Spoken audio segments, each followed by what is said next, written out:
Former Brexit leader Nigel Farage is aiming to secure his first parliamentary seat under the Reform U.K. party banner.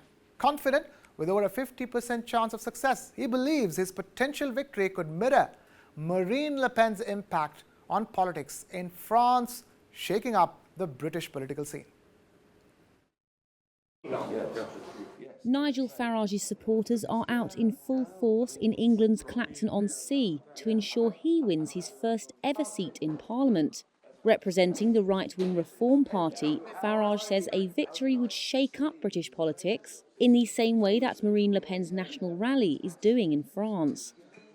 A supporter of Donald Trump's, he's the man who sold Brexit to millions of voters, but failed 7 times to be voted in.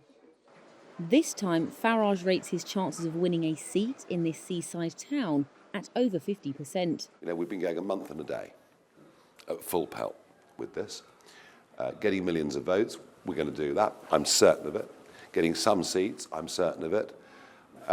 If it's a lot more than that, then fantastic. But I've made it clear from the start to everybody, including prospective voters, this is our first significant step towards a much longer term goal, which is aiming at 2029, but also is aiming at building a mass movement for common sense across the country. Reform has kicked out several candidates for reported racist or offensive comments during the campaign. Farage was buoyed by the success of Le Pen's anti-immigration far-right RN party, but he denies Reform is racist. The party pledges to stop non-essential immigration, leave the European Convention on Human Rights, and push migrants arriving by small boats back to France before they land on British shores. What I inherited a month ago was a complete start-up.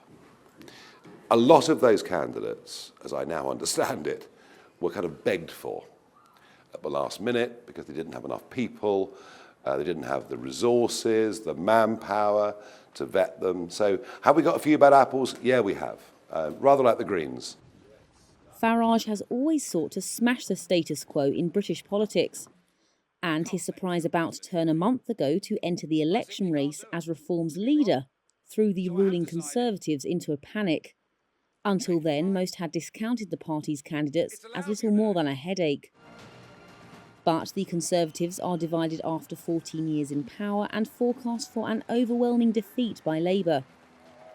Reform is set to win more votes but fewer seats than the long-established third party in British politics, the Liberal Democrats.